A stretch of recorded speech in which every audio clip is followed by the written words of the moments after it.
Are we on? Are we on? Are we on? Testing. 1, 2, 3, 4, 5. 3.1416. We won't get into pi and how far you can go. I understand it's out in the thousands past the decimal point. But anyway, here we go again. I was ranting and raving about Dianetics and the 1950 L. Ron Hubbard, and as I said, I've come not to bury Hubbard, but to praise him. It's too easy to, many things to criticize,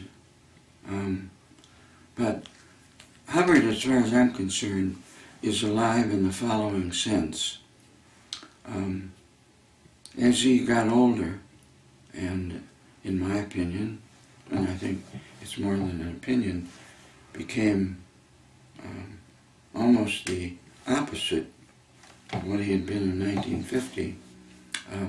He had a strong effect on a lot of people in his organizations who felt, if this is the way Hubbard is acting, this must be the right thing to do. And they were people that grew up almost as children in his Sea organization, and he was having a tremendous effect on these people, like you can have on young people. And they grew up watching the way he was operating in the 1970s and 80s and late 1960s, and they grew up thinking that's the way you're supposed to be. You're supposed to have a lot of enemies, and you're supposed to have the means to attack and harm all those enemies, wherever they are, whoever they are. And you have to watch out for enemies right in your own Scientology dynamic. You can't really trust anybody too far because they're liable to turn out to be evil. So these young people grew up feasting on this sort of thing. And they feasted on the fact that Ron turned himself literally into a dictator with practically the power of life and death over the people in his Sea organization, in his church. No kidding, he became an awesomely dangerous and powerful and extraordinarily wealthy person who could really cause a lot of harm when and if he wanted to, which was quite often. He eventually, in order to harm people that left his organization and others, came up with a horrifying idea called the fair game policy. For a long time the church denied that there was such a policy, but they were the handwritten documents and the people that carried out the policy. Fair game meant you could do anything to a person that was considered somehow bad or had deserted the Sea Org or said something that Hubbard didn't like, and you could go to any lengths you wished to harm that person in their life. No kidding. And this was the guy that advocated great freedom and understanding and help and friendship for all mankind, came up with a policy called fair game. For all I know, it's still in effect. Because the people that were growing up in his organizations were literally implanted with these ideas. Always attack, attack, attack. Money, money, money, money. Those were the mantras, the actual preaching, the behind the scenes, how you run an organization like the Church of Scientology. These policies were both known and secret, the hidden data line. But they eventually started becoming quite well known, and much to the horror of the church hierarchy, because it made the church look like what it was, a very, very dangerous organization who had the capabilities of even suborning parts of the federal government, like the Internal Revenue Service. That would be a high act of treason when and if the churches come to account for this, to suborn a part of the federal government using terror and other practices to do that in order to obtain tax-exempt status, so that you can run this church as a business, a profit business, and laugh about what you've done to get that tax-exempt status. So, but what worried me was that Ron was having, on the effect of 2 generations of young people, these ideas of how you're supposed to treat the people of the world that you come in contact with. How are you to get all their money? How are you to make false promises of what's possible using Scientology? How to scare them into submission, and how to turn them into semi-slaves once they got into your organization. How you could get them to do things they never dreamed of doing to harm others and themselves. In fact, how to create degraded beings.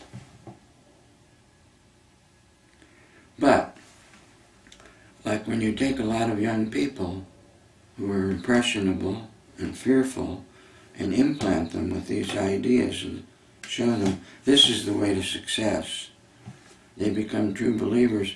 They become fanatics, which is something he recommended in one of his policy letters. He wanted to see fanatic people with a gleam in their eye, dedicated fanatics. He got them. People who would do anything to any individual or group under the misapprehension they were keeping Scientology working. People who thought nothing of harming individuals and groups, feeling like, I'm doing the right thing. I'm making Ron happy. He's not here anymore, but I'm carrying on just the way he wanted me to carry on. Get the money and attack. Get the money and attack. Have lots of enemies. You'll always grow when you have enemies. You'll get bigger. Pick the biggest ones you can find and make enemies. This is what you call insanity. This is the opposite of everything that Dianetics stood for. Don't take my word for it. Just examine the teachings, the writings, and the practices of the 1950 Hubbard, and then find out what's been going on since then, here into the 21st century.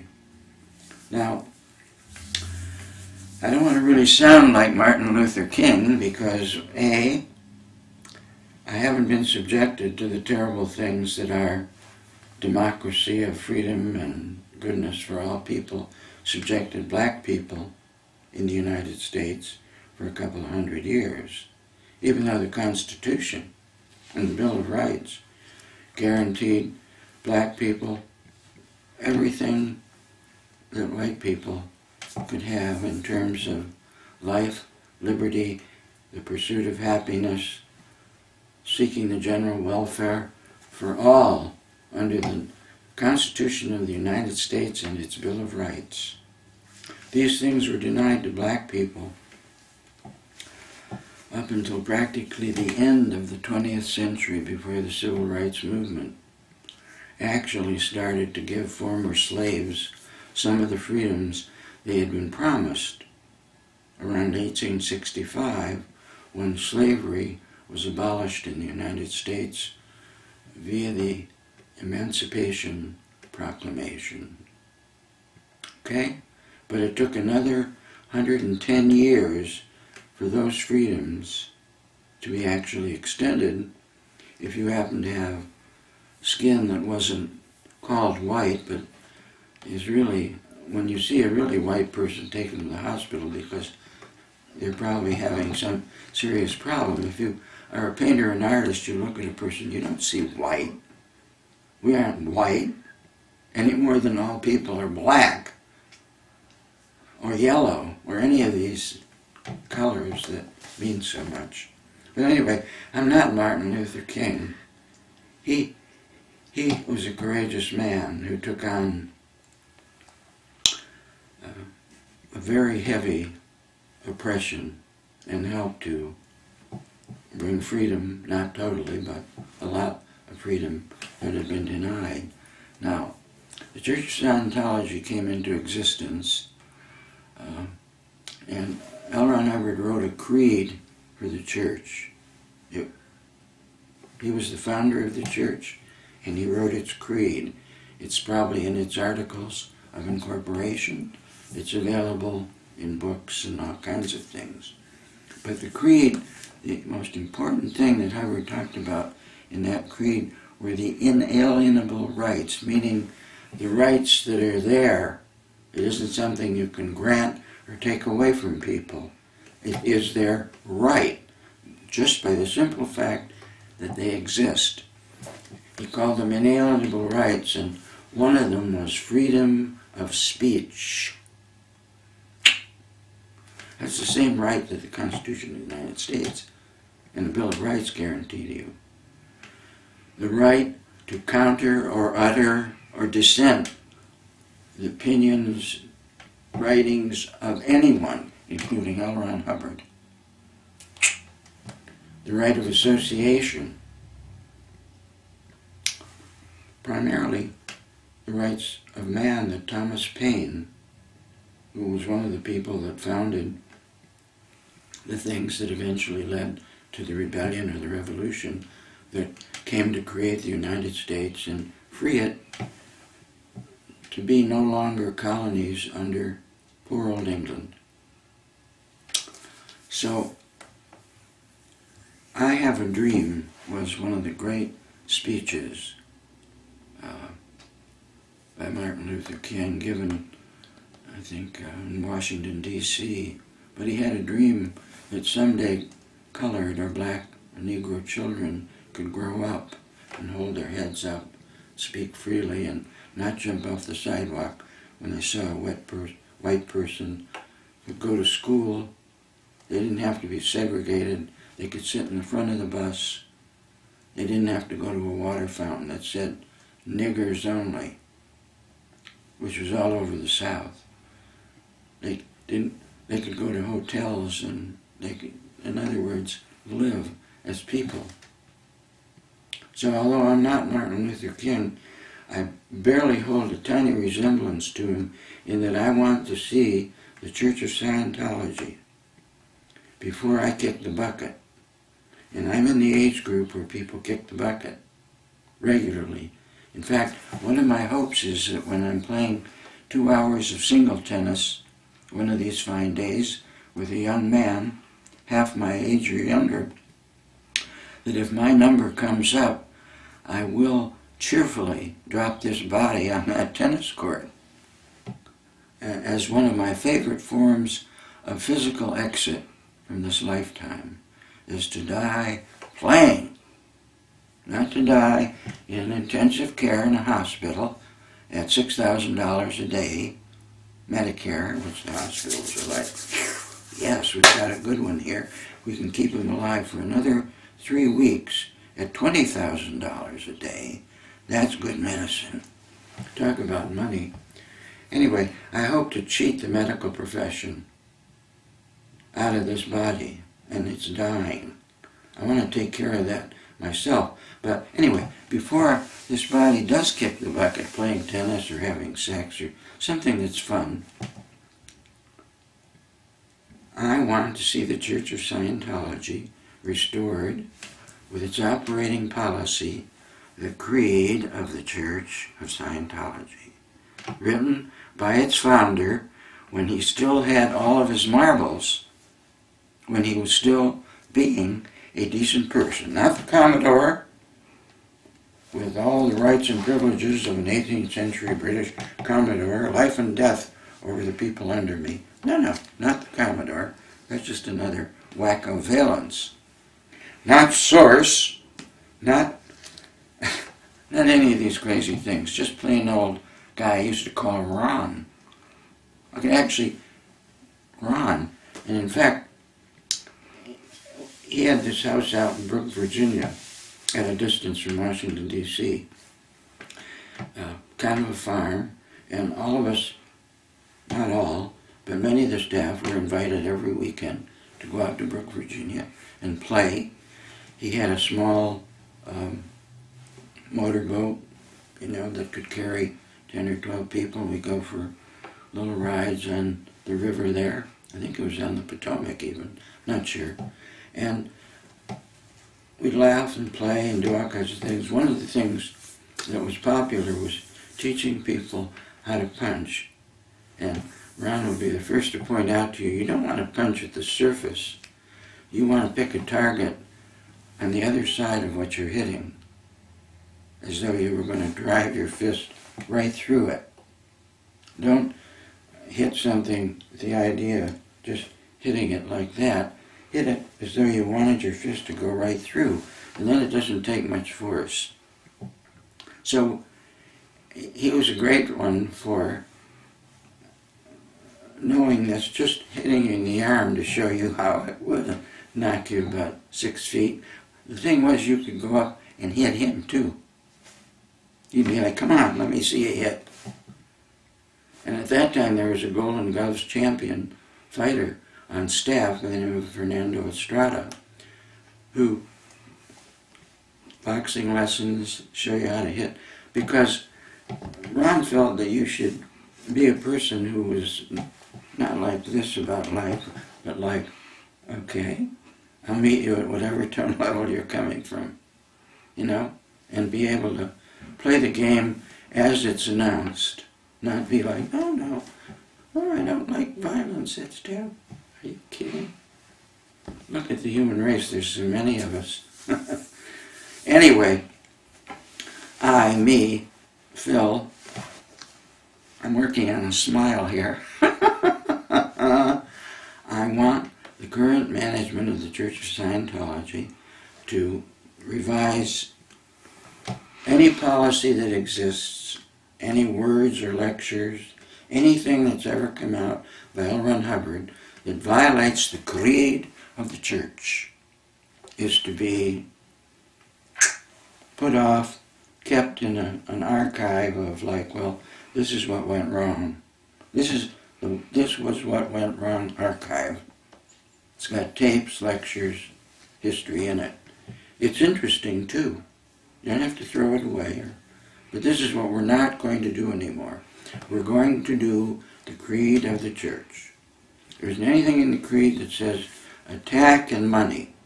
Those aren't the two priorities of the Church of Scientology. The two priorities are to create a setting for the jewel called Dianetics and make it easy, like it was in the beginning, a grassroots movement. That's the way Buddhism went, and it covered more than a third of the world, Buddhism.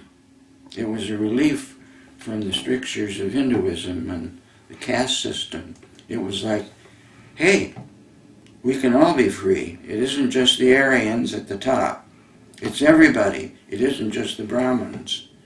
It doesn't mean that once you're in the caste that cleans up shit, for the next 2,000 lifetimes, that's all you do. You're untouchable. Buddhism freed a lot of people to be something else, like be people again.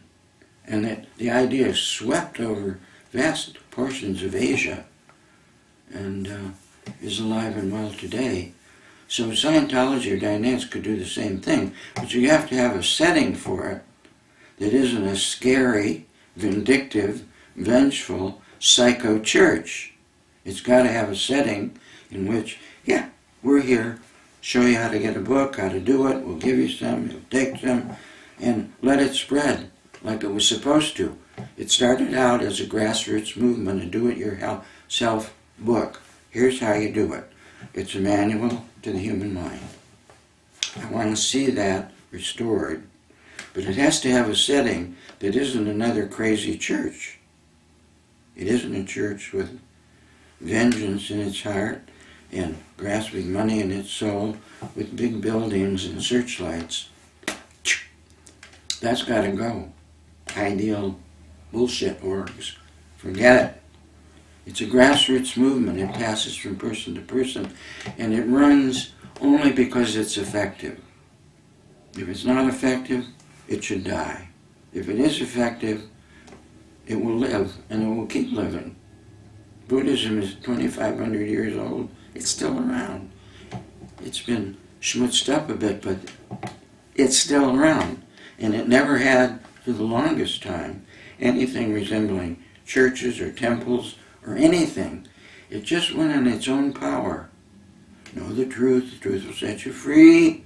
You don't need a fucking church to tell you the truth and tell you when you can be free and not free. That's voodoo. We just want a nice movement that under the creed of the Church of Scientology in big letters, like anytime you walk into a Scientology place or a Dianetic one, the first thing you see big, we operate under the creed of the church. We're here to help. We have no enemies. We don't see any enemies in people, groups. We don't even see an enemy in the reactive mind, because that's not isness and gives the reactive mind permanence. No, we have no enemies. We don't need any enemies.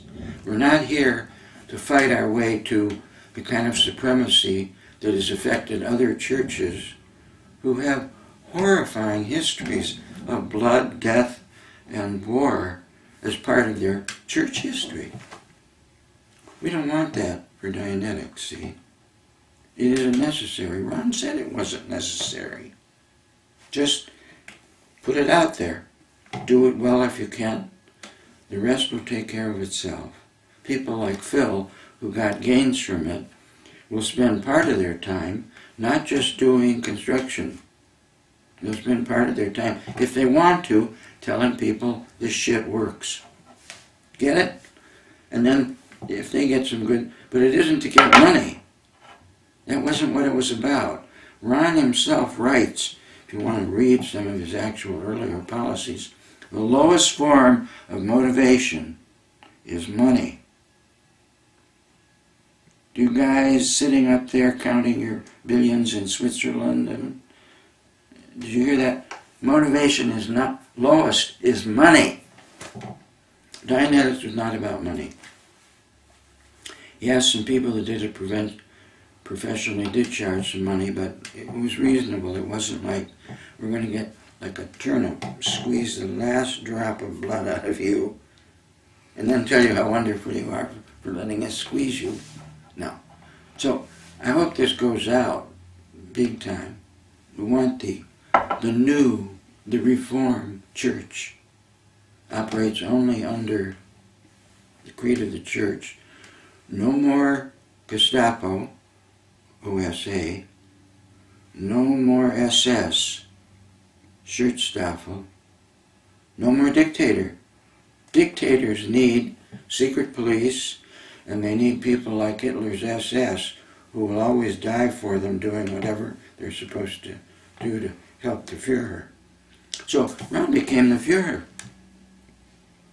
And he had a secret police. He called them the Guardian's Office, but that's what they were, and they operated both internally and externally. They now call themselves the OSA. What's in a name? They stink by any other name. The Sea Org is the SS. These are the shock troops you send out on missions to do things, and that was like the SS, Hitler's personal bodyguard, Julius Caesar's elite, called the, I forget what they were called, the Roman Guard or the Praetorian Guard.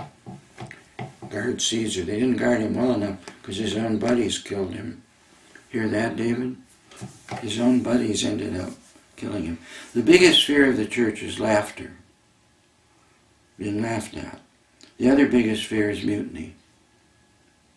And to suppress mutiny, as they did in the British Navy in the 70s, you have to keep people in fear of consequences and never let them collect as a group to form dissent of rebellion, revolution, or any of the freedoms that human beings have to have, do have.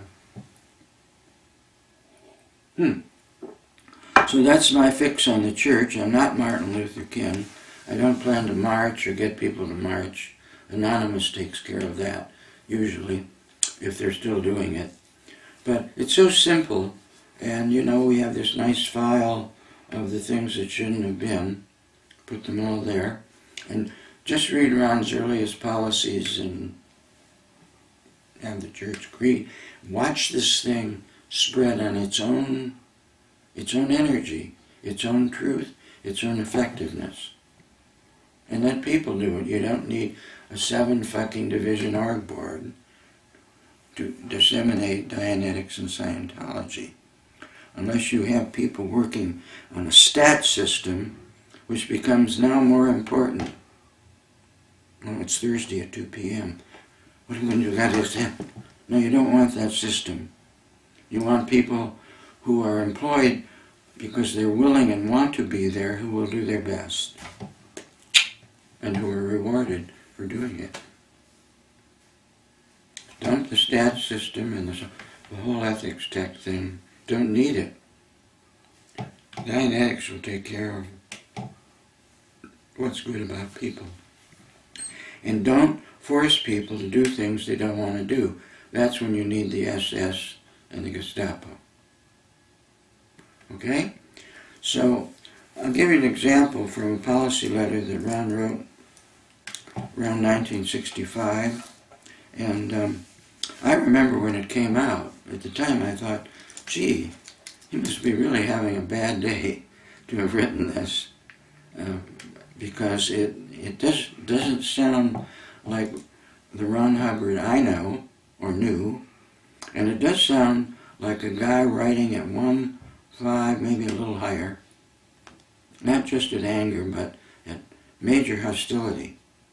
Now you have to understand that at anger we have hostility as destruction, and an antagonism, which is upper gradient of anger, you're still pretty hostile towards a lot of things. You want to find the means to throw them back in the face of their source. So when Ron Hubbard wrote this, what is in evidence is the writing of someone who was really upset. Now, it's a mistake, and he would be the first to agree with me on that, to write a policy letter when you're very upset. Because policy exists, and only exists, to further purpose. Purpose being to help bring Dianetics and Scientology freely to the people of the world. Doesn't mean they're all going to get it or want it, but that's all. That's purpose. This policy letter does not forward purpose because, for example, oh, by the way, much earlier in the history of this movement, Ron had pointed out that seriousness is the keynote of aberration or insanity, and the more serious things are, the more solid they become, the more sick they become, the more unchanging they become. Now get this. Near the end of this policy letter, he says, I'll just read this to you if I may. We're not playing some minor game in Scientology. It isn't cute or something to do for lack of something better. This is one that I really get a kick out of now. The whole agonized future of this planet, every man, woman, and child on it, and your own destiny for the next endless trillions of years depend on what you do here and now with and in Scientology. I'm here to say that that is bullshit of the first order. It doesn't sound anything like Hubbard when he was being sane. But get this now, this is the killer, that one of the worst things that he could practically have ever said to damage the possibilities. This is a deadly serious activity. This is the man that, when he was saying, said serious is solid. It's sick. It's what's wrong. This is a deadly serious activity, and if we miss getting out of the trap now, we may never again have another chance. It's not true. Scientology is the last chance saloon, or the sign that says last gasoline for the next 100 miles, or the last chance religion that says you go to hell and burn forever. No, it isn't. It's not the last chance.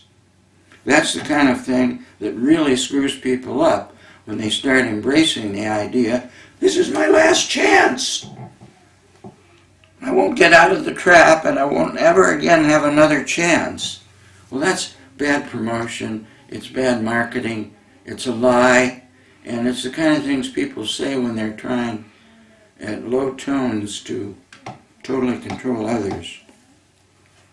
And then he ends by saying, remember, this is our first chance to do so in all the endless trillions of years of the past. Don't muff it now because it seems unpleasant or unsocial to do a couple of the things I mentioned. Do them and we'll win. L. Ron Hubbard, founder.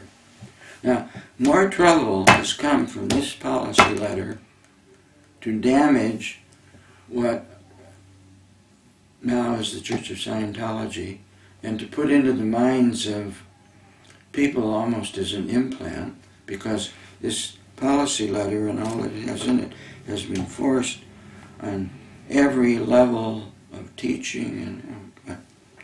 So there are some things in the letter that are actually okay, somewhat. I'm not going to go into them now, but his overall idea that the whole agonized future of this planet depends on what we do here and now. The idea that it's a deadly serious activity is the worst possible thing you could lay on Dianetics and Scientology. Please, anyone hearing it, know that this was only said by a very angry man of age 55 or 6 who was kind of physically ill and had been very upset earlier in the day, according to sources that I have that were there when this thing got written and issued. He had a major upset earlier in the day and was out of his mind in rage when he wrote this policy letter. I have the people and the proof that that is true. But even if it weren't, that there was, the things he has said here condemned this whole dynamic to the idea that what we're doing is a deadly serious activity. It's not. It's not supposed to. It was never intended to be. And if it ever became that way, run for your life. Okay? So, that's all I want to say about KSW. The people that have been implanted with it, who are running we got a lot of enemies and we need a lot of money. People like, I think, possibly my former son-in-law, Tom Cruise, thinks the world of this policy. I've been told it may not be true. I've heard that David Miscavige runs the dynamic pretty much based on the idea that this is a deadly, serious activity. Maybe that isn't true, but it looks like it is. When you see the wrongdoing of the church that followed in Ron's footsteps. So Ron is alive. His case, what's wrong with him, the thing he turned into is what remains alive and well in the Church of Scientology, which is attack and get money. It's a deadly serious activity, and don't you forget it. That's the message, 1965. I would like to just end with the idea for this segment that by restoring the creed of the church, which dates back, I think, to around 1955 or 1956, and having that as the operating policy, and getting rid of keeping this policy letter known as Keeping Scientology Working, which I think should have been named keeping Scientology from working, I think everything will be A-okay. Thank you.